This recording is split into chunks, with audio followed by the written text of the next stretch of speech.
Antes de começarmos a leitura do capítulo 14, vamos ter mais uma palavra de oração?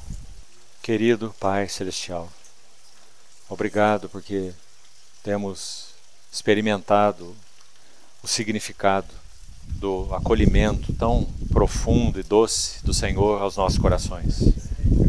Obrigado porque o Senhor nos ama incondicionalmente. E obrigado pelo interesse tão profundo do Senhor demonstrado por nós, no Teu Filho, pelo Teu Espírito, que incansavelmente opera em nossas vidas, convencendo-nos, atraindo-nos, amando-nos, confrontando-nos, usando para conosco de graça e de verdade. E assim te pedimos, Senhor, que pela Tua fidelidade à Tua Igreja, o Senhor continue esse trabalho em nossas vidas por meio de Tua Palavra. Abençoa mais esse tempo de comunhão que teremos, Senhor. Ilumina-nos, tira as escamas dos nossos olhos, faz-nos ver as coisas e as pessoas como o Senhor vê. Nós te pedimos, no precioso nome do nosso Senhor Jesus. Amém. Vamos lá para o capítulo 14, então, e vamos verso a verso. Acolhei ao que é débil na fé, não, porém, para discutir opiniões. Que importante versículo. Como isso nos ajuda na nossa vida relacional.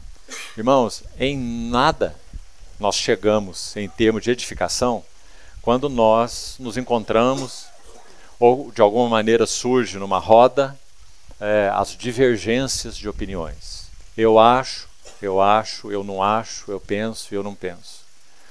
Nós deveríamos nos restringir com relação a isso, porque a palavra de Deus está nos dizendo para nos restringirmos. Está dizendo para nos acolhermos o que é débil na fé, mas não para discutir opiniões. E os próximos versos vão nos ajudar a entender bem o que isso significa. Então, vamos lá. Um crê que de tudo pode comer, mas o débil come legumes. Quem come, não despreze ao que não come. E o que não come, não julgue o que come, porque Deus o acolheu. Essa repetição dessa palavra acolher, que você vê, ela está aí no início do versículo 1, acolhei, e ela é repetida no final do verso 3, Deus o acolheu, ela é muito significativa nesse contexto, ela vai ocorrer de novo. Vamos chegar lá no tempo próprio. Você vai ver que essa ideia, como o Espírito Santo apresenta aqui através de Paulo, ela é muito significativa no corpo de Cristo. Se Deus acolheu aquelas pessoas, buscou, achou, chamou, então a nossa responsabilidade claríssima é acolhermos uns aos outros, independentemente de qual foi o nosso histórico, passado, de qual é a nossa realidade presente, simplesmente porque o Senhor buscou, o Senhor achou, o Senhor chamou. E nós somos membros uns dos outros. Então isso é um fato inequívoco. Agora, será que nós nos acolheremos para colocarmos panos quentes na cabeça uns dos outros? Não. Porque não é assim que o Senhor nos trata, não é? Então nós vamos acolher como Ele nos acolheu, em graça, cheio de graça e de verdade. O nosso Senhor Jesus foi e é cheio de graça e de verdade, por quê? Olha que interessante. O mesmo João que escreveu o Evangelho com essas palavras, o Verbo se fez carne e habitou entre nós, cheio de graça e de verdade. E essas duas coisas juntas, ele prossegue, e vimos a sua glória. A glória está tanto na graça quanto na verdade juntas. Em um aspecto só, a beleza da glória de Deus não é manifestada. A glória de Deus está no equilíbrio do caráter dele. A glória de Deus está no equilíbrio do ser dele, no equilíbrio dos atributos dele. Ele é tanto justiça quanto é misericórdia. E as duas coisas, na experiência humana, se contrapõem. Não é? Mas no Senhor não. Então, a glória do Senhor está no equilíbrio das suas virtudes, do seu caráter e dos seus atributos. Então, o mesmo João que escreve o Evangelho, escreve a Epístola. E na Epístola, você certamente se lembra, ele diz assim, Deus é luz. Só há 4 declarações específicas do que Deus é no Novo Testamento. Só 4. Então já estamos citando 2 que são da boca de João. A terceira também é da boca dele, está no Evangelho, e a 4ª está no livro de Hebreus. Então aí, em 1 João, nós temos 2. Uma é, Deus é, olha como é forte essa palavra, está designando o que ele é. Deus é. Deus é luz. Mas também João vai dizer, na primeira epístola, Deus é amor. Isso é o que a divindade é.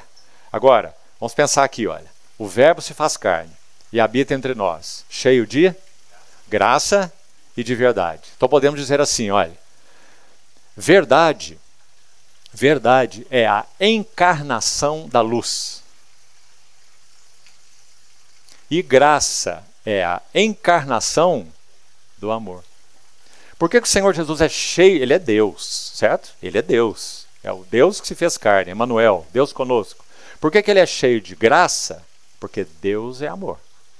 Por que ele é cheio de verdade? Porque Deus é luz. E não há nele treva nenhuma. Então olha que equilíbrio maravilhoso do caráter do nosso Senhor Jesus. Essas 2 palavras resumem tudo. Quando a Bíblia diz Deus é luz, ela está dizendo, ele é justiça. Olha, luz. Ele é verdade, já citamos. Ele é retidão. Certo? Ele é equidade. E muita coisa mais. Tudo isso está ligado à palavra luz. Agora, quando diz Deus é amor, está dizendo, ele é misericórdia. Ele é compaixão. Ele é longanimidade. E muita coisa mais. Então, Deus é luz, Deus é amor, resume tudo que Deus é. Aí João vai dizer lá no evangelho dele, João 4, na conversa com aquela mulher samaritana, o Senhor Jesus diz, Deus é espírito. Dizendo, ele é em si mesmo imaterial. Deus é espírito, pessoa espiritual. Sua essência é espírito, mas ele é pessoa. Né? Ele não é poder, um poder, uma força, ele é pessoa. Então Deus é espírito, importa que seus adoradores o adorem em espírito e em verdade. E o autor de Hebreus vai dizer assim, nosso Deus é fogo consumidor. Que também se refere a tudo aquilo que é contrário à natureza dele, então ele se opõe. Ele finalmente consumirá tudo aquilo que é oposto à natureza dele. Nós aguardamos novos céus e nova terra, nos quais habita justiça. Né? Então são essas 4 declarações. Colocamos isso por quê? Porque veja como ela é base para o que está escrito aqui. Aqui nós vamos ter o acolhimento, que seria então nós praticarmos na vida coletiva graça, de uns para com os outros. Meus irmãos, que coisa terrível seria se nós fôssemos um povo, aqui nós temos até esse termo em português, né? Um povo sem graça. Nós falamos tanto isso, né? Fulano é sem graça, ou isso é sem graça, né? Vamos pensar na essência da palavra agora, como estamos usando aqui. Que coisa horrorosa seria se nós fôssemos um povo sem a graça. Nós seríamos uma deturpação do Evangelho. Nós seríamos uma coisa feia, e não a igreja do Senhor Jesus Cristo. Né? Mas igualmente, olha que coisa horrorosa seria se nós fôssemos um povo sem verdade, sem realidade. Tapinha nas costas, está tudo certo, é assim mesmo, vão tocando. No fim dá tudo certo. Horrível. Né? Porque o Senhor Jesus não é assim. Então, olha que equilíbrio maravilhoso esse. Ele vai acolher sempre. Quando é que o Senhor não acolheu alguém? Agora, ele sempre vai acolher e vai falar a verdade. Porque ele sabe que essa verdade é luz. Verdade é a encarnação da luz. E em ti, Senhor, está o manancial da vida. E na tua luz, nós vemos a luz. Então ele sabe que esse acolhimento gracioso carece de verdade. Porque se for só o acolhimento gracioso, não haverá transformação. Só pela graça não há transformação. Nós precisamos de graça e verdade para que haja transformação. Você sabe que essa coisa é tão importante, irmãos? Isso é meditação para o resto do dia aqui. Porque, olha como é prático. Vamos pensar em pais. Pais que são aqueles paizão, sabe o que eu quero dizer? paizão. O filho olha para ele assim, é só graça, mas não tem verdade. Não confronta os filhos, não tem posicionamento, não põe limites, não corrige, não orienta. E agora o pai que é só verdade, o que acontece também? Ele só afugenta os filhos, porque ele não tem colo, não tem peito, não tem ombro, não tem toque, não é? Mas então veja o equilíbrio do Deus eterno, cheio de graça. Tão cheio que o próximo versículo de João fala assim, da sua plenitude. Veja isso. É pleno de graça. É graça para qualquer situação. Não tem aquela que ele olha assim, isso eu não esperava de você. Cheio de graça. Mas também cheio de verdade, né? Porque esse é o remédio de Deus para curar aqueles que ele criou a sua imagem, sua semelhança e que se perderam, né? Então, medite, leve para casa, ore, pense, não deixe se perder não, sobre essas duas palavras maravilhosas, porque isso traz tanto aconchego para o nosso coração. Nunca vai nos faltar o peito do Senhor. Sabe por que eu estou forçando essa expressão? Por causa de João. João descreve o filho assim, olha, ninguém jamais viu a Deus. Ninguém jamais viu a Deus. O filho unigênito, a palavra no original ali não é Deus, como está em algumas versões, é huios, é filho. Monogenás huios, filho unigênito. O filho unigênito que está no seio do Pai, no peito do Pai, é quem o revelou. Isso é em João 1,18. Aí você vai ao mesmo evangelho, João 13:23, você vai ver o discípulo João reclinado no peito do Senhor Jesus. Então esses dois quadros se completam de uma maneira tão linda, não é? O Filho eterno no seio do Pai eterno é uma visão assim muito clara para nós. Ele é o amado do Pai, sempre foi. Ele não foi criado por Deus, ele é filho de Deus, Deus com Deus, eternamente, né? Então essa é a posição dele. O Filho unigênito no seio do Pai é quem revela o Pai. Mas agora nós temos esse outro lado aqui, porque João era como nós, João era um pecador, certo? O filho do trovão. Mas agora nós vemos João reclinado no peito do Filho eterno, amado, único, que está no seio do Pai. Aí o quadro se completa. João no peito do Filho, que está no peito do Pai. É aí que nós estamos, irmãos. Da sua plenitude, nós recebemos graça sobre graça. Então, com esse fundamento, vamos seguindo lendo aqui. Verso 4. Quem és tu que julgas o servo alheio? Para o seu próprio Senhor está em pé ou cai, mas estará em pé, porque o Senhor é poderoso para o suster. Você está entendendo esse versículo? Não sei se ele pode parecer completamente fora de tudo, né? Mas não, ele está dentro de tudo. Ele está dizendo que esse que come legumes, só legumes, que então é chamado aqui de eudébio, porque ele entende que esses alimentos aqui não deviam ser comidos, nesse sentido ele é débil, se ele faz isso com consciência pura e diante do Senhor, ele está fazendo para o seu Senhor. Qual o problema? Ele está errado no quê? Você vai zombar dele? Você vai dizer, que é isso? Você é vegetariano? Qual que é o problema? Se ele o faz, para o Senhor o faz. E o Senhor é poderoso para o suster. É o que você está lendo aí. Agora, se aquele que come de tudo, né? Esse aí, na minha opinião, é o mais perigoso. Né? Porque a Bíblia diz assim, olha, comei de tudo o que se vende no mercado. Mas alguns tiram o de da frase. E come tudo que se vende no mercado, né? Então esses são os mais perigosos. Então esse que come o pesado aí, ele não deve ser julgado pelo que não come. Você come isso, carne? Você já tem ouvido aí as reportagens sobre como é que anda a carne, né? Então ele diz, não faça isso não. Ambos são servos. E o que fazem, pelo menos deveriam, né? Estão fazendo para o seu Senhor. Você vai ver como esse capítulo termina, que interessante. Depois vamos ver, vamos chegar lá. Nós devemos, cada um de nós, andarmos segundo a fé que temos recebido. Porque tudo o que não provém de fé é pecado. E fé é o que mesmo? Vida de união com Cristo. Tudo que fizermos que não provém de uma vida de união com Cristo, é claro que é pecado. Porque não provém de uma vida de união com Cristo. Nosso lazer tem que ser proveniente de uma vida de união com Cristo. Porque há lazeres que vão contaminar o nosso coração. Vão nos corromper. Ou não há? Estou citando lazer de propósito.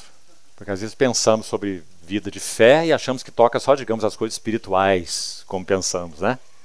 Nossa vida toda, irmãos, é vivida à luz da presença do Senhor. Tudo, tudo. Somos homens integrais de um Senhor integral, que está interessado integralmente nos nossos corações. Não é assim? Então nós vamos perguntar tudo para Ele. Senhor, esse lazer é correto? É agradável ao teu coração? Se eu faço academia, porque eu entendo que eu devo guardar bem esse templo, então, Senhor, está bem isso? Quantas vezes eu devo fazer por semana? Como que eu devo cuidar do meu corpo? Que hora que eu devo ir na academia? Será que eu devo fazer uma coisa mais restrita ou uma coisa mais exposta? Não sei. O Senhor que tem que te responder. Depende do contorno de cada um, depende das vulnerabilidades de cada um, não é? Ele, o Espírito Santo, vos ensina a respeito de todas as coisas. E essa unção é verdadeira e permanece em vós. Então, que coisa importante, não é? Sermos guiados e ditados por essa lei interior. Então aqui no versículo 4 ele está mencionando isso. O que come ou o que não come, então que não exerçam julgamento um sobre o outro. Por quê? Porque para o seu próprio Senhor ele está em pé ou cai. Mas estará em pé porque o Senhor é poderoso para o suster. Um faz diferença entre dia e dia. Mais um exemplo. Paulo saiu do exemplo da comida e foi, por exemplo, do guardar dias. Nós sabemos que há irmãos que guardam dias. Não estou me referindo a seitas, que são realmente seitas, porque não tem fundamento do Evangelho, né? Mas estou me referindo a irmãos, então, verdadeiros, convertidos, que são do Senhor, e que então entendem que devem guardar os dias. Que dia é, não importa. A maioria é o domingo, né? Então, domingo não, eu vou guardar esse dia para o Senhor, sim. Domingo não tem esporte, nem em quadras, seja onde for, nem em campo, nem em moto, nem em bicicleta, nem nada, e nem na televisão, nada. Nada de futebol, nada de programa nenhum, nada. Eu vou guardar esse dia inteiro da semana, inteiro, para eu estar diante do Senhor, com a minha família, saio para almoçar, faço uma coisinha, que seja, né? Mas esse dia é reservado, eu não vou me ligar a nada nesse dia. Não vou me ligar a nada, nada. Eu quero reservar esse dia em especial. É importante? Claro que é. Aí alguns vão dizer assim, todos os dias são iguais diante do Senhor. Na verdade são mesmo. E aí atrás disso, nós não reservamos tempo nenhum para o Senhor. Porque todos os dias são iguais. E por causa de considerarmos assim, não sobra nem nada para o Senhor, nenhum tempo, né? Então é um perigo que corremos. Um faz diferença entre dia e dia. Outro julga iguais todos os dias. Cada um tem opinião bem definida em sua própria mente. Quem distingue entre dia e dia, para o Senhor o faz. E quem come, para o Senhor come, porque dá graças a Deus pelo que come, é claro, né? E quem não come, para o Senhor não come, e dá graças a Deus. Verso 7 e o próximo é de muita importância. Porque, de novo, coloca uma base para tudo que ele já falou. Ele vai dizer, porquê, olha o porquê aí. Está vendo? Está baseado no que ele já falou antes. Por que é assim, come ou não come, guarda dia ou não guarda dia? Por quê? Porque nenhum de nós vive para si mesmo e nem morre para si. Que precioso Paulo ter dito também, nem morre para si, né? Ele está dizendo, olha, enquanto essa realidade aí temporal existe, e nela eu como ou não como, nela eu guardo o dia ou não guardo o dia, isso é menos importante, por mais de um motivo. Primeiro, porque Nenhum de nós vive para si. Então, guardar um dia ou guardar outro dia, comer uma coisa ou comer outra coisa, não determina a realidade, a qualidade de vida que eu tenho com o Senhor. Não é isso que vai determinar a qualidade de vida que eu tenho com o Senhor. Né? Nenhum de nós vive para si, mas também nenhum de nós morre para si. Quando Paulo trata desse mesmo assunto em Coríntios, ele fala algo muito interessante, que tem a ver também com o que ele diz aqui. Ele fala assim: o estômago é para o alimento e o alimento é para o estômago. Você se lembra? Aí ele fala, mas Deus destruirá tanto este como aquele. Tanto os alimentos como o estômago, como nós temos hoje. Não é? Isso aí vai passar. Ou vai passar quando nós morrermos, esse corpo falecer e nós formos para o Senhor, ou vai passar quando o nosso Senhor voltar. Ninguém vai comer na eternidade. Nós vamos ter outros prazeres, muito maiores do que esse. Não vai precisar comida para sustentar nenhum corpo físico, porque o nosso corpo vai ser igual ao corpo da sua glória. Nosso Senhor comeu com os discípulos para demonstrar que ele tinha um corpo humano real. Embora fosse um corpo glorificado, era um corpo humano real. Corpo humano entrou na tumba, corpo humano saiu da tumba. Só que entrou um corpo humano natural e agora ele tem um corpo humano glorificado, espiritual, que pode ser visto, tocado, né? E é esse que nós teremos, conforme 1 Coríntios 15. Que privilégio, não é? Vamos nos conhecer. Não é importante isso? E é tão misterioso, irmãos, porque a lembrança de coisas passadas que tocaram a nossa vida terrena aqui de alguma maneira maculada de uma forma ou de outra, isso não haverá. Mas nós teremos consciência de tudo mais. Quem é o nosso Senhor Jesus, nosso Redentor, com as suas marcas de redenção. Nós conheceremos um ao outro.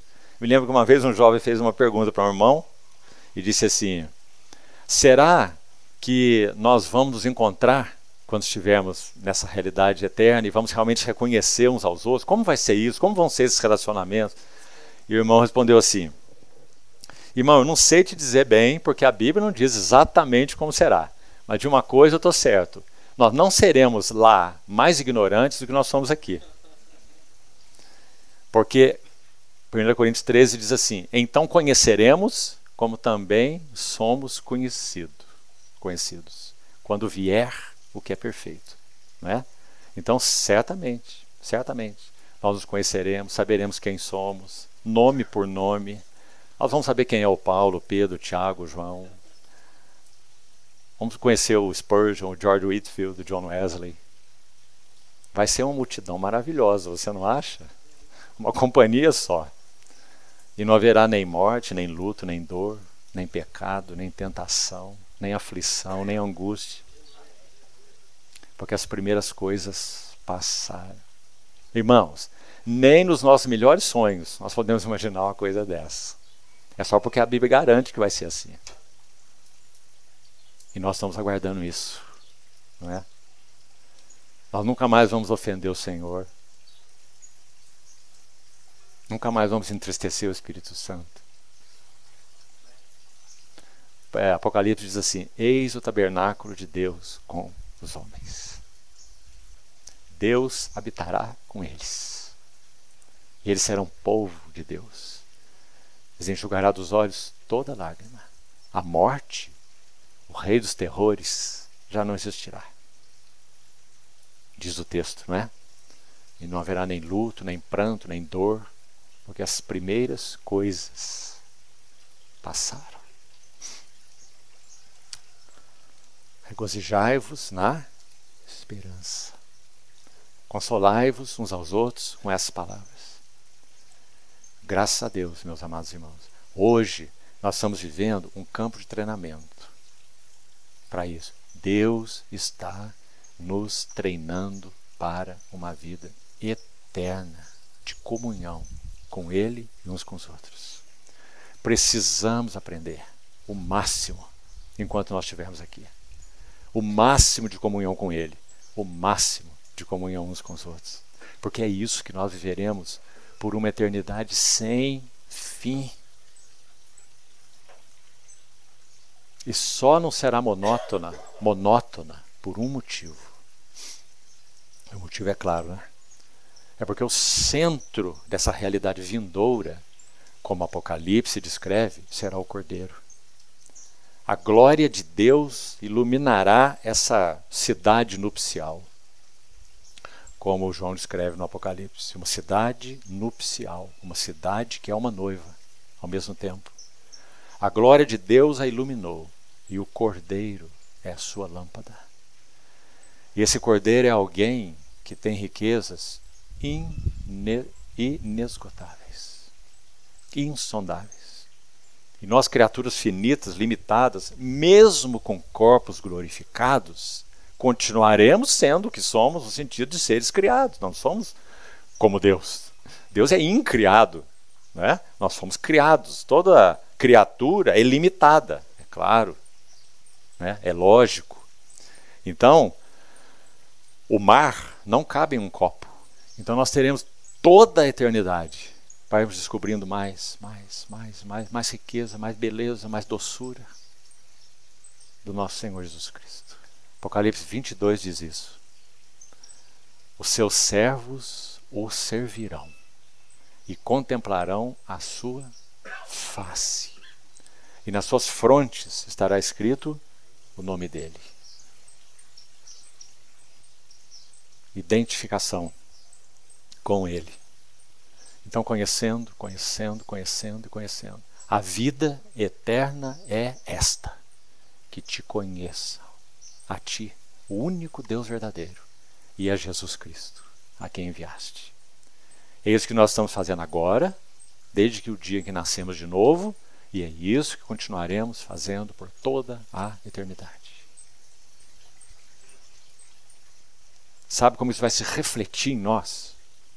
Vai se refletir em nós lá, como se reflete hoje, só que numa extensão infinitamente maior. Vai se refletir em um gozo, que se nós experimentássemos hoje, nós íamos desfalecer. É insuportável para nós. O gozo da presença do Senhor é insuportável. Porque Ele em si mesmo é o gozo. Ele é a fonte da alegria. Ele é a fonte do prazer. Todo homem criado à imagem e semelhança de Deus foi criado por Deus. Presta atenção, não é pelo diabo não. Criado por Deus como um buscador de prazer. Deus o fez assim. Éden significa prazer.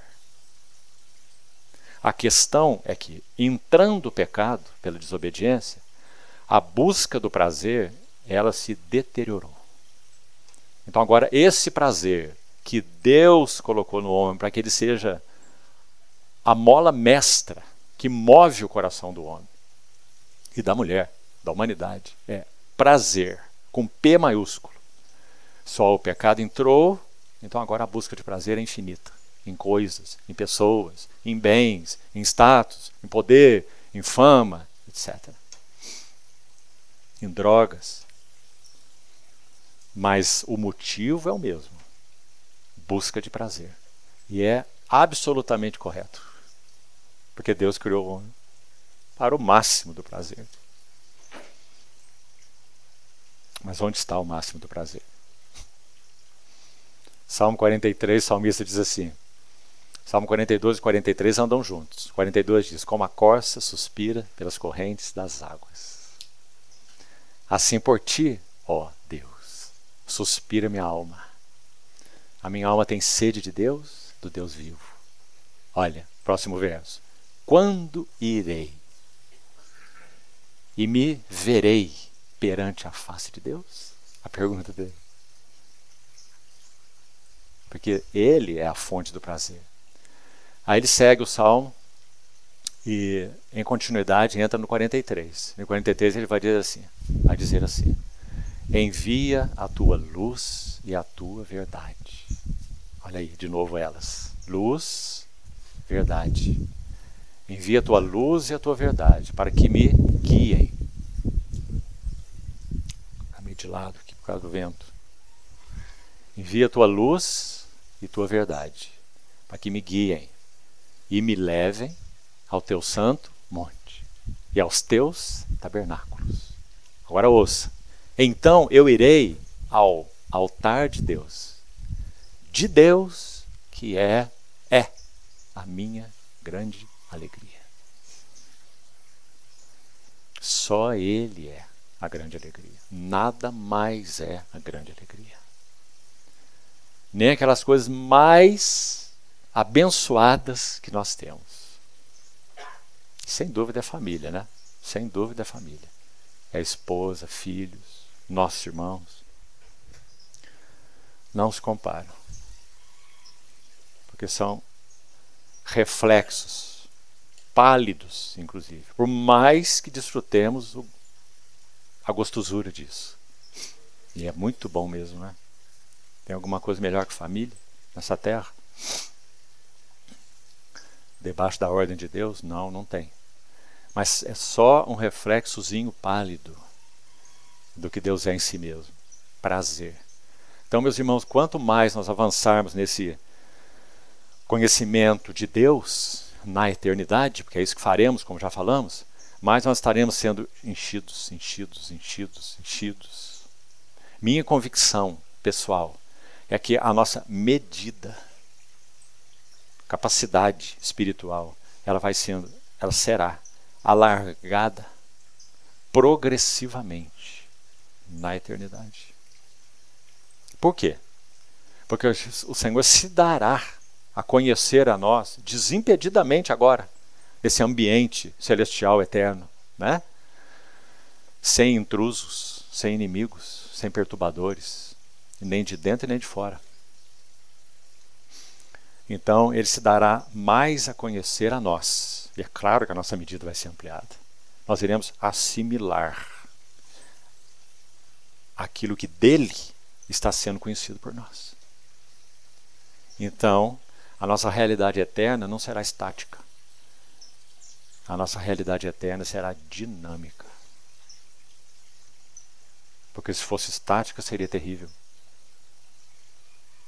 Mas será dinâmica. Porque nós estaremos descobrindo mais. Não haverá nem dia nem noite, né? Você vê como nosso vocabulário é limitado? Nós poderíamos dizer assim, ó, cada dia na eternidade nós estaremos descobrindo mais, enchendo mais, gozando mais e tendo mais prazer. Nele e na vida que teremos juntos como povo e noiva dele, uns com os outros. É isso que nos aguarda, irmãos. E nós estamos aí no campo de treinamento, como o Senhor dizendo, vem, entra mais. Me conhece mais. Porque tudo que você vai encontrar aqui, quando você estiver comigo, sou eu mesmo. Me ame mais. Se entregue mais. Deixa eu caminhar mais junto de você.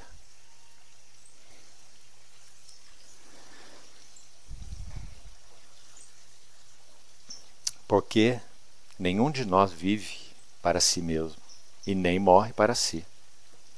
Porque, verso 8, se vivemos, para o Senhor vivemos. Se morremos, para o Senhor morremos. Que doçura essas palavras, para o Senhor, você não acha? Para o Senhor vivemos, para o Senhor morremos. Ó morte, onde está o teu aguilhão? Onde está a tua vitória? A morte hoje, biológica, né? Fisiológica, que ainda assola os cristãos, é claro, quando estivermos aqui, ela só tem um poder, só um poder, sobre os que creem no Senhor. O poder de nos transportar de uma esfera onde ela ainda exerce o seu domínio, para uma esfera onde ela não tem domínio nenhum. Então, quando a morte atua sobre um servo do Senhor, ela está dando um tiro no pé. Porque ela está transportando esse cristão para um lugar onde ela não tem poder algum. Por isso, nenhum de nós morre para si, nem vive para si. Se vivemos para o Senhor, vivemos, e se morremos, para o Senhor morremos. Meus irmãos, é fechar os olhos aqui e entrar no gozo da presença dele. Prefiro partir e estar com Cristo, o que é incomparavelmente melhor. Para mim, o viver é Cristo e o morrer é lucro. Não é lucro porque deixou de sofrer na terra, não. A palavra lucro usada lá significa um avanço em relação a uma condição anterior. Ninguém vai ficar deitado, dormindo, até o dia que o Senhor voltar. Os santos que partiram não estão assim. Eles estão no gozo do Senhor. Por isso Paulo diz que é incomparavelmente melhor, e por isso que ele diz, para o Senhor morremos. Não é para o sono, não é para o túmulo, para o Senhor morremos. Quer, pois, verso 8, vivamos ou morramos, somos propriedade, somos do Senhor. Foi precisamente para esse fim que Cristo morreu e ressurgiu, para ser Senhor tanto de mortos como de vivos. Tu, porém, por que julgas a teu irmão? E tu, por que desprezas o teu? Pois todos compareceremos perante o tribunal de Deus, como está escrito. Por minha vida, diz o Senhor, diante de mim se dobrará todo joelho, e toda língua dará louvores a Deus. Assim, pois, cada um de nós dará contas de si mesmo a Deus. Não nos julguemos mais uns aos outros.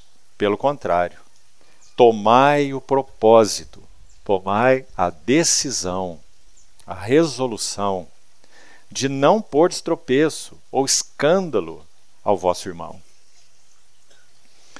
Eu sei, e disso estou persuadido no Senhor Jesus, que nenhuma coisa é de si mesma impura. Comer carne não é impuro. O que não come carne pode achar que comer carne é impuro, mas não é. Comer carne não é impuro. Salvo aquele que assim a considera.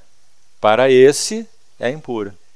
Sabe por quê? A chave é a consciência. É onde ele vai chegar no final desse capítulo. E a consciência é uma função do que mesmo? Do espírito humano. Então nós não podemos violar a nossa consciência. E esse é o ponto, irmão. Não é questão de não o que eu vou fazer, como ou não como, o que na verdade o texto está ensinando. Ele está ensinando que você pode comer ou não comer. Não é? A questão é a consciência. Se por causa de comida o teu irmão se entristece, já não anda segundo o amor fraternal. Então você diz, não, essa coisa aí ó, de vegetariano não serve para mim não. Então, por favor, manda a carne aí. E você tem irmãos ali, não é, que têm essa convicção.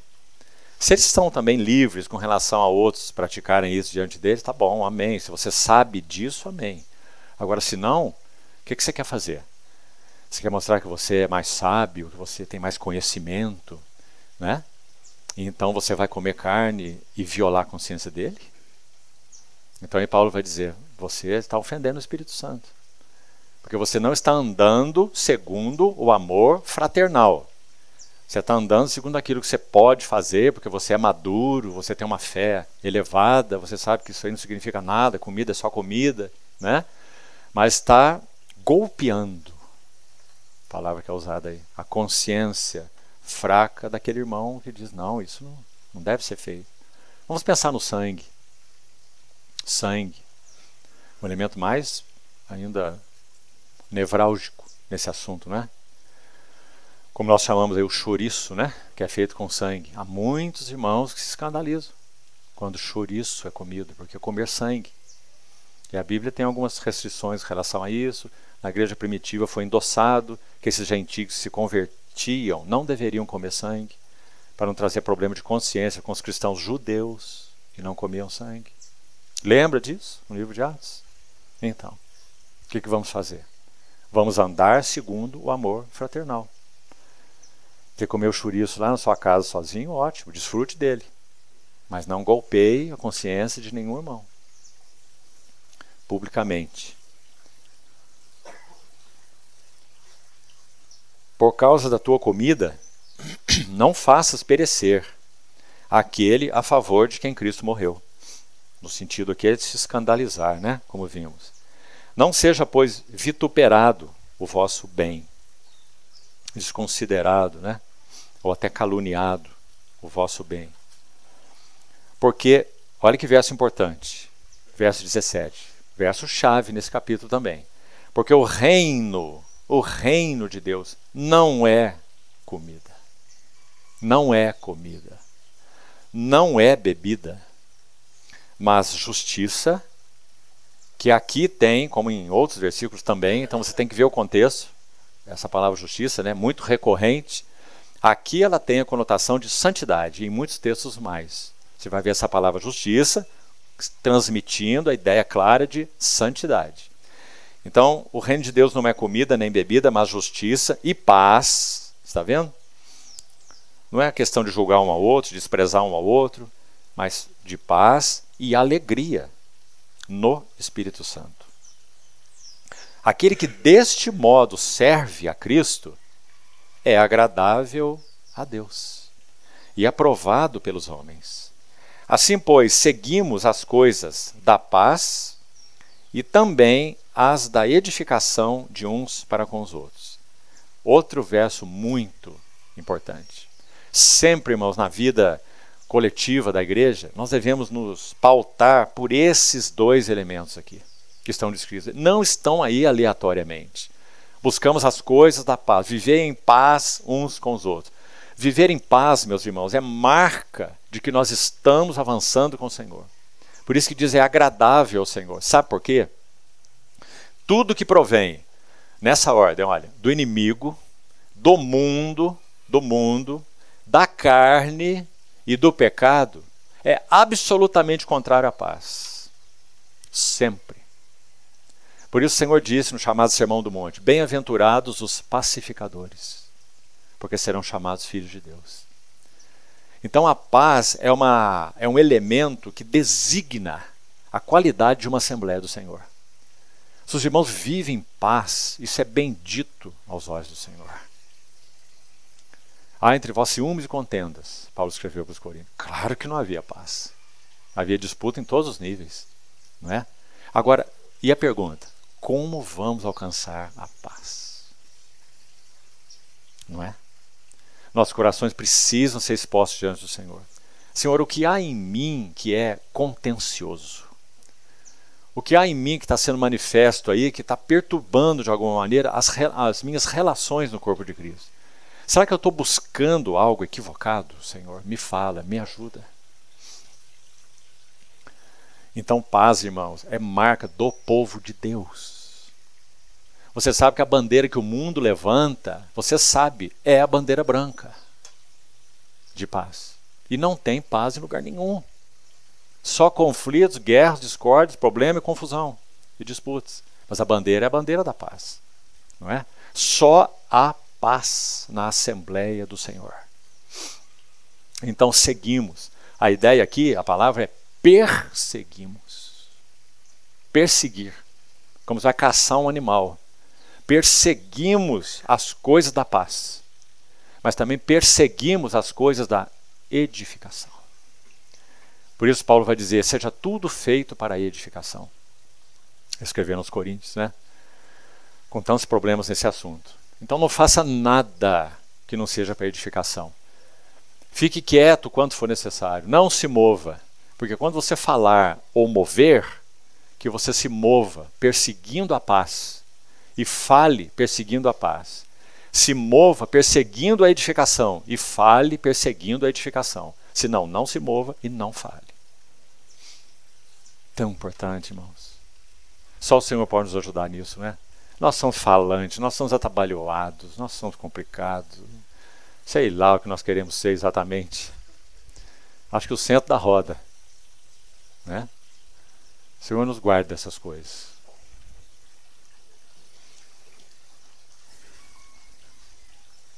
Verso 20. Estamos terminando já. Olha a força desse versículo. Não destruas a obra de Deus por causa da comida. Não destruas. todas as coisas, na verdade, são limpas, mas é mal para o homem o comer com escândalo. É bom não comer carne e nem beber vinho e nem fazer qualquer outra coisa com que o teu irmão venha a tropeçar,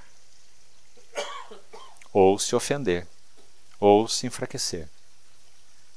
A fé que tens, tem-na para ti mesmo perante Deus. Está entendendo o que ele está dizendo aí, né? Não precisa expor a maturidade da tua fé em público, comendo de tudo, bebendo de tudo. Não precisa fazer isso, não faça isso. A fé que tens, tem-na para ti mesmo. Porque o reino de Deus não é comida. Bem-aventurado é aquele que não se condena naquilo que aprova. Mas aquele que tem dúvidas é condenado se comer. Porque o que faz não provém de fé. E tudo, olha que palavra abrangente, não é só comida e bebida não, é tudo. Tudo que não provém de fé é pecado. Então, meus irmãos, o que determina a nossa jornada com o Senhor é a nossa vida de união com Cristo, a nossa vida de fé. O justo viverá pela fé, não só no sentido que ele é justificado pela fé. Você sabe que esse texto foi extraído de Abacuque, não sabe? Abacuque, capítulo 3, justo viverá da fé ou pela fé. Ele é usado no Novo Testamento só 3 vezes, ele é importado de Abacuque e usado por autores do Novo Testamento. Em Romanos uma, em Gálatas outra, e aqui as 2 vezes se refere à justificação pela fé, que é um ato judicial, digamos assim, não é? Em resposta àquele que depositou no Senhor Jesus a sua confiança. Então ele é justificado por essa confiança, ele é justificado pela fé, em Gálatas e Romanos. Mas a terceira citação está em Hebreus. E em Hebreus não tem a ver com justificação pela fé. Em Hebreus tem a ver com correr a carreira cristã pela fé. Então ele vai dizer assim: não abandoneis a vossa confiança, ela tem grande galardão. Nós não somos dos que retrocedem para a perdição, somos, entretanto, da fé para a conservação da alma, porque o meu justo viverá pela fé. Você viu a diferença? Então ali não é justificação pela fé. Ali é o justificado pela fé, ele vai correr uma carreira pela fé. Porque tudo que não provém de fé é pecado. Meus irmãos, terminando aqui, há muitas coisas lícitas que se fazem pecaminosas. Compreende? Por isso que Paulo vai dizer assim: todas as coisas, assim como ele disse aí, todas as coisas são limpas. Está escrito aí? Todas as coisas são lícitas, mas nem todas me convêm. Então algo lícito pode ser para mim um laço pecaminoso e me induzir a pecado, inclusive. Ele repete, ele continua assim, são 3 citações com essa ênfase. Ele também diz: todas as coisas me são lícitas, mas nem todas edificam. Olha como Paulo era pautado, irmão. Não é pautado pelo que era lícito, correto fazer apenas, mas se aquilo trazia um real benefício, no sentido dele ser edificado e de edificar outros. E olha a última citação dele. De novo: todas as coisas me são lícitas, mas eu não me deixarei dominar por nenhuma delas. As outras 2 são igualmente preciosas, mas parece que essa última é tão contundente, não parece? Quando ele diz todas são lícitas, o que eu não posso fazer? Tirando, obviamente, aquilo que é impuro e pecaminoso, certo? Mas dentro do terreno de todas as coisas, naturalmente falando, o que eu não posso fazer? Não posso comer isso, não posso beber aquilo, não posso praticar esporte, não posso sair para viajar e ter um lazer. O que eu não posso fazer? Todas as coisas me são lícitas, mas eu não me deixarei dominar por nenhuma delas. Então essa aí é a história, né? Essas coisas, história de todo homem. Essas coisas que são coisas para serem utilizadas por ele, para trazer até um benefício, sem dúvida nenhuma, seja aí emocional, mental, físico, né? Elas passam a ser dominantes, passam a governar. E as implicações disso são muito práticas também, não são? Os irmãos têm se perguntado, por exemplo, para citar um exemplo, Porque nesse tempo, embora nós tenhamos tantos irmãos aqui, graças ao Senhor, sempre por isso, eu já ouvi mais de uma vez irmãos se perguntando aí, por que aquele, ou aquele outro, ou aqueles 2 ou 3 também não estão aqui? Por que será? O Senhor sabe. Mas será que alguma outra coisa os tem dominado? Pode ser. Porque muito facilmente isso acontece, né? Coisas lícitas que passam a trazer domínio. Sei que os irmãos nessa cidade, já falei isso uma outra vez, é uma particularidade dessa cidade, porque é uma cidade pequena, né? São bastante voltados para esporte. O ambiente é propício, né? Esporte de ar livre aí principalmente, seja moto, bicicleta, não sei mais o que, trail, trekking, e por aí vai, né? Então, é claro que é um grande perigo, porque são coisas que despertam muita coisa dentro da gente. Adrenalina, serotonina, vencer limites, ultrapassar barreiras, não é assim? E facilmente essas coisas dominam, prendem. Então você começa a negligenciar a palavra do Senhor, o tempo tranquilo de comunhão, reuniões da igreja, de lares, né? Então tudo isso precisa ser levado diante do Senhor. Diz, Senhor, sonda o meu coração. Eu estou vivendo uma vida equilibrada ou não? Então esse capítulo de Romanos 14 nos ajuda muito nesse sentido. Capítulo 15 também, nós vamos seguir com ele, se o Senhor permitir, à noite. E amanhã teremos 1 ou 2 períodos ainda. E precisaremos concluir esse capítulo 15 de Romanos e vamos entrar no capítulo 16. Não acho que o capítulo 16 de Romanos é só despedida de saudações não, viu? Leia esse capítulo direito, para você ver quanta riqueza há nesse capítulo 16. O Senhor nos ajude também a podermos gastar, nem que for uma última reunião, nesse capítulo 16 de Romanos. Vamos então concluir aqui? Vamos orar?